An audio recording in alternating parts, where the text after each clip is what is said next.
Ça y est, c'est l'heure de la biche. Test micro biche, biche 1-2. Très content de parler de biche, moi. Soudain dans la nuit, ce cri. Un râle qui sort des tripes, rauque, presque humain. Comme si la forêt s'était arraché la gorge d'un coup. C'est le brame du cerf élaphe. 4 semaines par an, c'est le roi. Le reste du temps, il en paie le prix. On l'a collé sur nos blasons, dans nos forêts royales, au fond de nos mythes depuis 17 000 ans. Et pourtant, on s'est trompé sur presque tout. On le voit statue vivante, figé dans la brume, noble et conquérant. En vérité, c'est un fantôme qui ne tient jamais en place. Il passe partout, lisière, route, champs, nuit, siècles, notre propre histoire. Il vit entre deux mondes, entre le bois et la lande, entre ce qui reste de sauvage et ce qu'on a transformé. Une empreinte dans la boue, un tronc labouré à coups de bois, une silhouette qui s'efface avant que tes yeux aient fait le point. Ah mais tu crois le connaître ? Ça m'étonnerait.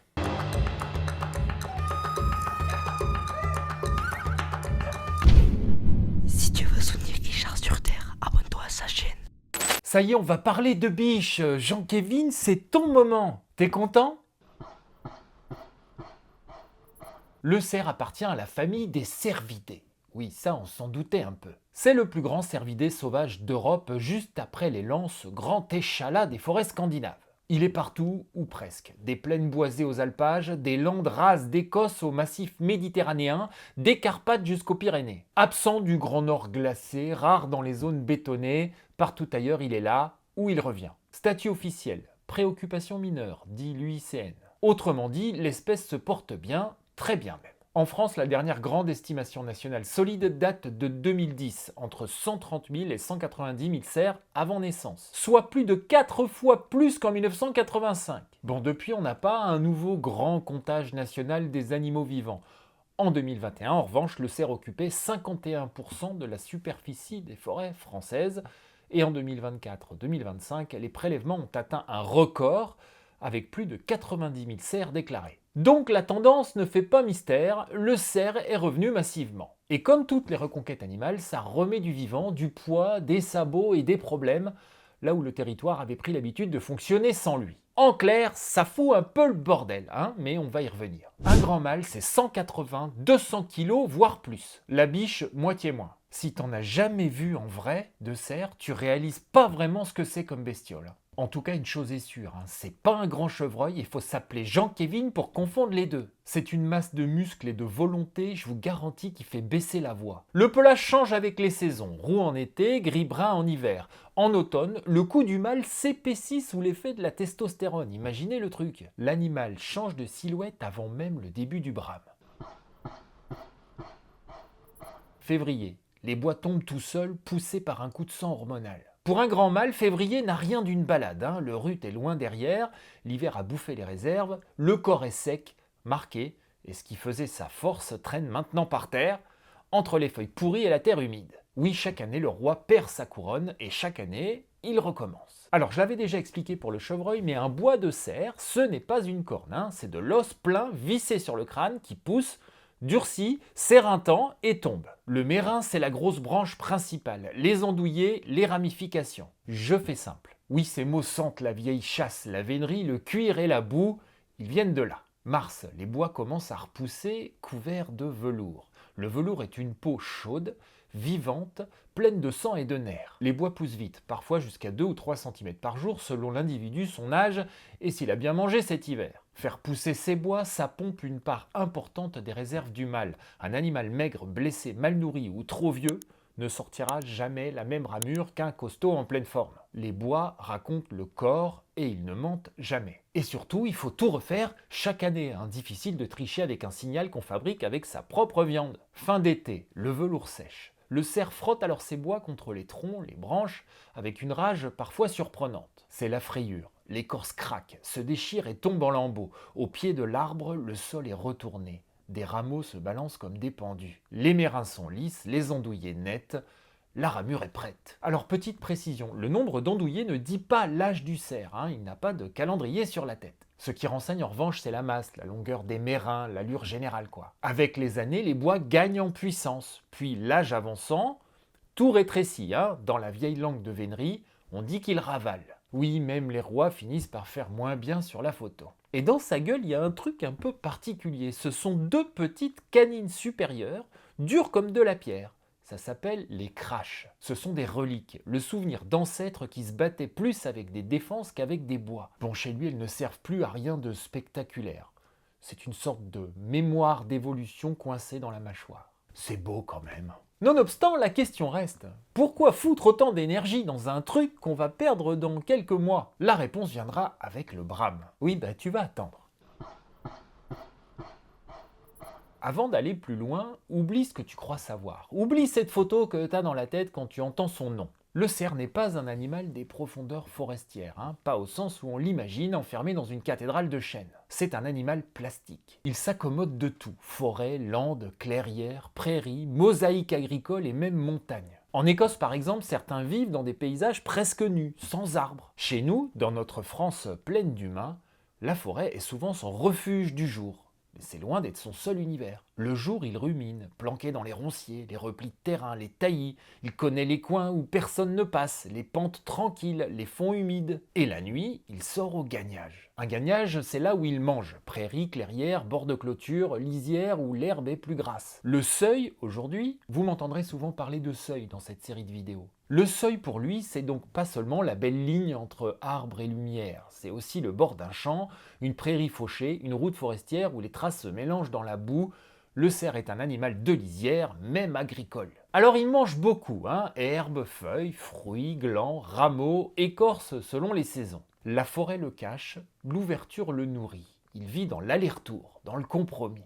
Ah oui, et il ne voit pas le monde comme nous, le cerf. Il capte surtout les bleus et les jaunes. Le rouge et l'orangé, pour lui, c'est terne. Ça ressort pas comme pour nous. Ce qui nous trahit, c'est le mouvement, le contraste, la silhouette qui se détache du paysage. Autrement dit, si tu restes immobile et bien placé, t'as une chance. Si tu gesticules en pensant que ton pulvaire te rend invisible, tu vas te faire gauler. Message au passage pour Jean-Kévin qui adore se payer la tête des chasseurs qui portent des camouflages orange fluo. Voilà, le cerf, comme les autres ongulés, ne voit pas le orange et le camouflage, c'est pour casser la silhouette. C'est bon, je continue. Alors la grande différence entre le cerf et le chevreuil, c'est pas que la taille, c'est aussi la vie en groupe. Oui, on l'avait vu dans la vidéo, le chevreuil est un solitaire, un territorial qui défend son bout de terrain comme un possédé. Le cerf, c'est un peu différent. Il est grégaire. Sa vie se fait en groupe, mais pas en bande fixe facile à ranger dans des cases. Tout change avec les saisons, l'âge, le sexe, la nourriture, le temps qu'il fait. Non, je sais, rien n'est jamais simple. Les femelles vivent en cellules. Typiquement, une biche, son faon de l'année, souvent celui de l'année d'avant. Celui-là, si c'est un mâle, on l'appelle daguet, si c'est une femelle, on l'appelle bichette. Plusieurs cellules peuvent se coller ensemble pour former ce qu'on appelle une harde. Et cette harde n'est pas menée par un grand mâle couronné, contrairement à ce qu'on pourrait penser. C'est une vieille biche expérimentée qui commande, avec sa mémoire, les bons passages, les dangers qu'elle connaît et la confiance qu'elle a accumulée. Elle sait où passer, quand sortir et quelle lisière éviter. C'est une hiérarchie de connaissances. Le jeune mâle ne quitte pas ce monde maternel d'un coup. Il reste jusqu'à 18 mois, parfois 2 ans. Si la biche ne met pas bas, il peut même traîner un peu plus longtemps. Puis, avant une nouvelle naissance, la tolérance de la biche baisse et il se fait virer sans ménagement. C'est là qu'il va souvent rejoindre une bande de célibataires entre 2 et 4 ans. Ils se testent, se jaugent, se poussent, les bois se mesurent au sens propre comme au figuré. Ces groupes tiennent au printemps et en été, puis le rut approche. Et là, tout fout le camp. C'est chacun pour sa poire pour avoir accès aux biches. Les vieux mâles, quant à eux, vivent souvent seuls. Ils ont passé l'âge où les autres servent encore à quelque chose. Ils connaissent leur coin, leurs remises, leurs passages. Ils gèrent leurs forces pour les quelques semaines qui comptent vraiment. Et même là, rien n'est étanche. Sur le terrain, on peut voir des cellules bizarres. Certains mâles adultes traînent parfois avec des groupes de femelles en dehors du rut, par exemple. C'est rare, mais ça arrive. Pourquoi nourriture, climat, paysage, pression de chasse. Caractère peut-être. Peu importe finalement, la vie sociale du cerf, c'est juste plus complexe qu'un schéma dans un livre. Au printemps, la biche met bas seule, à l'écart. Un seul faon la plupart du temps. Juste un petit corps tacheté couché dans les hautes herbes qui a une odeur quasi imperceptible les premiers jours. Non mais c'est quand même bien foutu. Sa première défense, c'est de carrément pas exister. Il ne fuit pas, il attend, il disparaît dans l'herbe. Sa vie commence par un effacement. Et quelques mois plus tard, ce faon sera dans le sillage de sa mère, puis daguet ou bichette, puis selon son sexe et les saisons, il restera, partira ou rejoindra une autre harde. Mi-septembre, la forêt change de voie. La testostérone grimpe, le cou s'épaissit, le pelage noircit. Une odeur musquée s'installe qui rappelle les vestiaires d'un terrain de foot occupé par des adolescents. Parfois tu la sens cette odeur alors que tu vois pas la bestiole. Pendant cette période, le cerf arrête presque de manger. Il marche plus et il dort moins. Dans les semaines qui viennent, tout ce qui a été construit depuis le printemps va être jugé.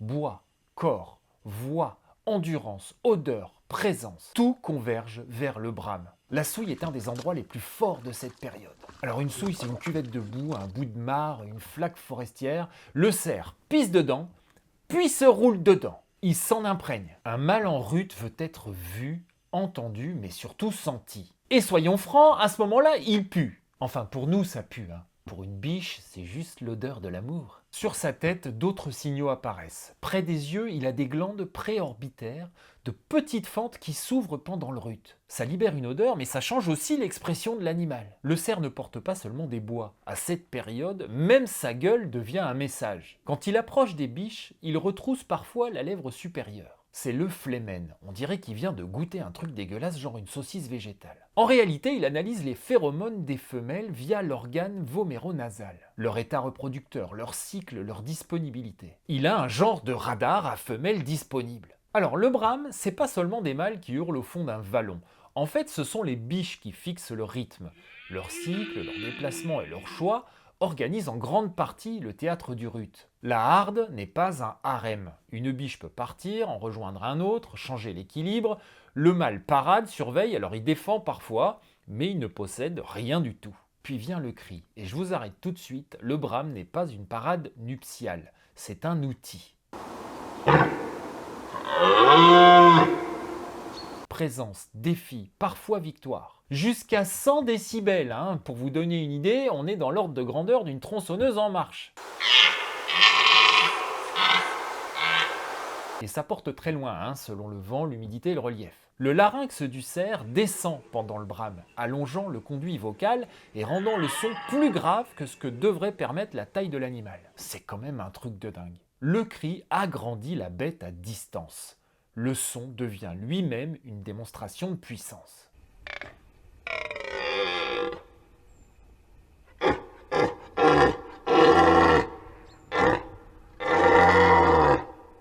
Mais le volume ne fait pas tout. La profondeur, la durée et la fréquence avertissent les autres mâles. Un cri grave et long peut faire reculer un rival sans même un combat. Oui, avant le choc, on évalue l'adversaire. Oui, mieux vaut éviter de se blesser avant l'hiver. Et il y a les autres bruits. Bois qui racle une branche, frottement dans le taillis, ce tric-trac sec quand quelque chose de lourd passe juste derrière les troncs. D'expérience personnelle, je vous jure que c'est impressionnant. Parfois bien plus que le long cri qui rameute les touristes. Mais parfois, le son ne règle pas tout.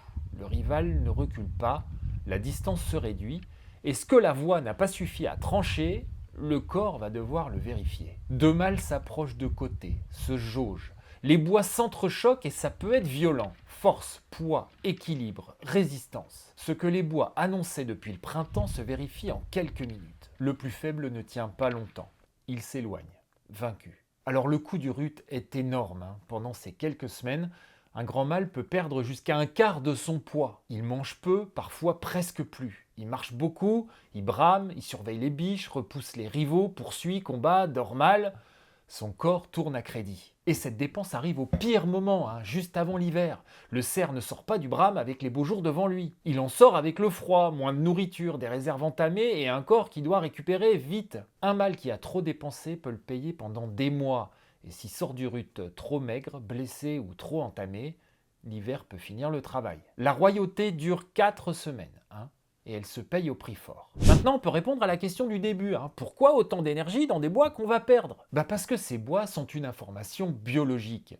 Ils disent l'état du corps, la vigueur, l'histoire récente. Ils se refont chaque année avec la propre viande de l'animal. Le cerf ne porte pas une couronne, il la fabrique, puis il la perd, et il recommence.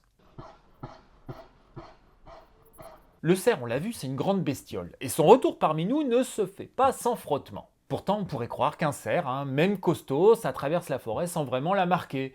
Il passe, il broute un coup et il s'en va. Sauf que quand les densités montent, c'est la forêt qui paye. Un tronc pelé à hauteur d'homme, blanc et nu comme un os. Des jeunes pousses sectionnées nettes comme coupées au ciseau. Des semis à refaire, des perchis blessés, des plantations qu'il faut entourer de filets, de tubes, de clôtures. Ce sont plus de simples traces de passage, ce sont les cicatrices d'une pression qui devient parfois trop lourde. L'écorçage, c'est le cerf qui arrache de grandes plaques d'écorce pour atteindre la sève vivante, juste en dessous. Sur un jeune arbre, la plaie reste ouverte, les champignons s'y invitent, la croissance ralentit, le tronc se tord, parfois l'arbre finit par crever. Et quand tout un peuplement est touché, c'est plus l'histoire d'un seul arbre, c'est une fragilité qui traîne 20 ou 30 ans, selon l'essence, le sol et le nombre de bouches à nourrir. L'abrutissement, quant à lui, est plus discret, moins spectaculaire. Pas de grands troncs à vif, juste des jeunes arbres grignotés avant d'avoir pu grandir. Et oui, une forêt, c'est pas seulement ce qui se dresse devant vous aujourd'hui, c'est aussi tout ce qui doit venir après. Quand cette relève est bouffée année après année, le problème, c'est l'avenir même du bois.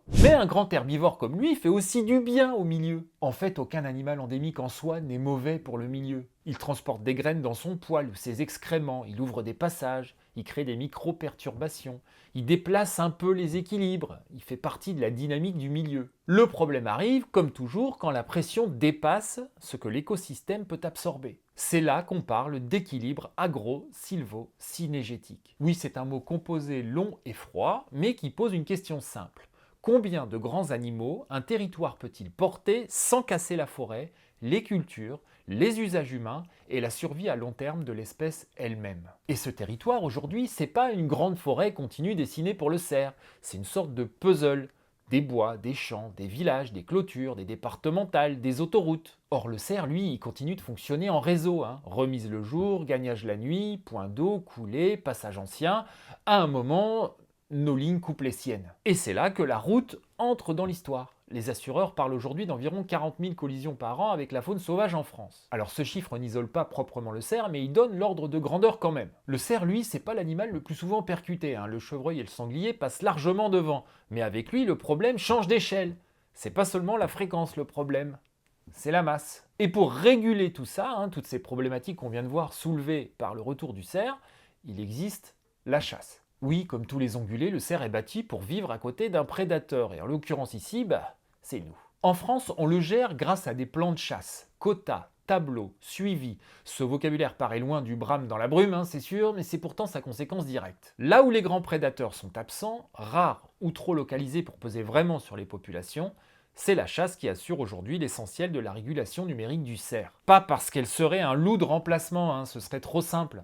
Un prédateur naturel ne tue pas seulement des animaux, il peut aussi changer leur déplacement, leur vigilance, leur manière d'occuper l'espace. La chasse, elle, fait surtout le boulot des chiffres, compter, attribuer, prélever. Et dans un pays aussi aménagé que le nôtre, c'est déjà énorme. En 2024-2025, plus de 90 000 cerfs ont été tués en France. Niveau record, les prélèvements ont été multipliés par 2,2 en 20 ans. Alors c'est pas un recensement des cerfs vivants, mais ça raconte quand même quelque chose. Le cerf n'est pas revenu timidement, il est revenu très fort. Alors oui, le loup revient dans certains massifs et sa présence change les choses.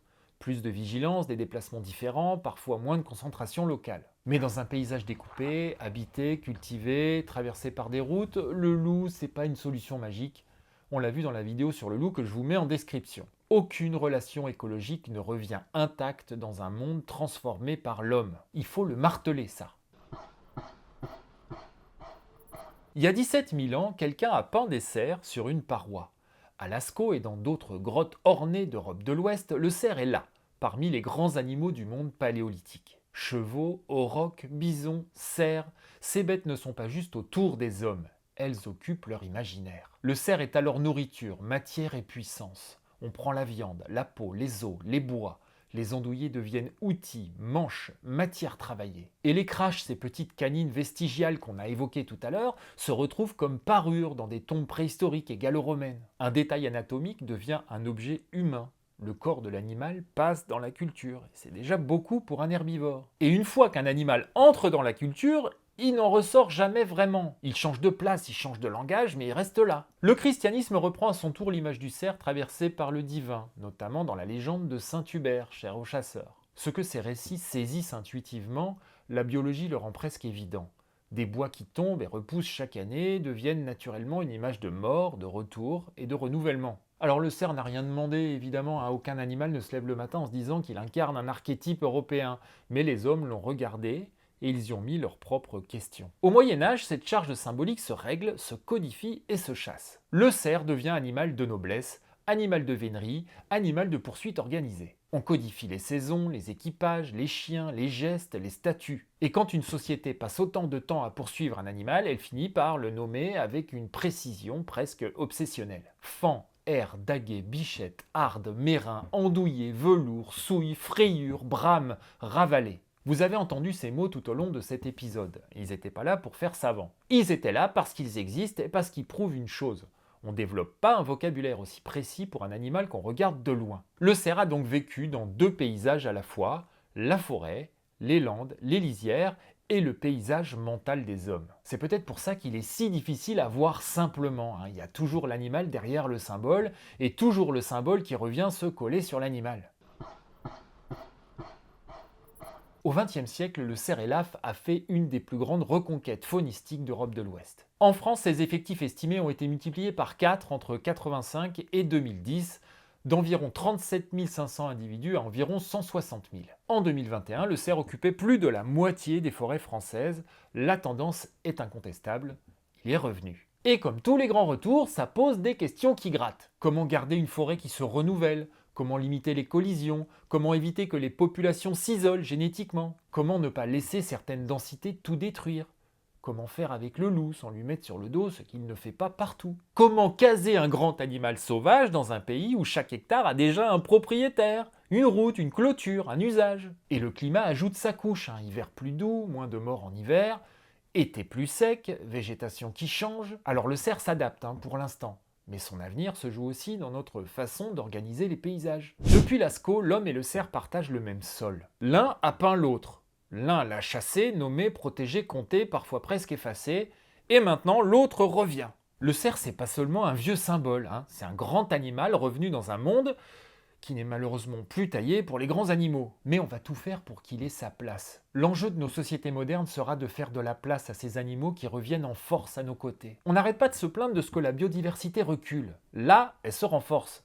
La question est maintenant de savoir si on aura l'intelligence collective de maintenir ces équilibres fragiles sans tout détruire. Alors que ce soit en tuant tout ce qui bouge, ou en refusant l'intervention humaine par dogmatisme. Parce que je vous le dis, les deux positions vont tout bousiller. Voilà, merci d'être resté jusqu'à la fin de cette vidéo, dites-moi en commentaire si ça vous a plu, et donnez-moi aussi des idées pour les prochaines. Abonnez-vous, likez, partagez autour de vous, merci à ceux qui me soutiennent sur Tipeee et Paypal.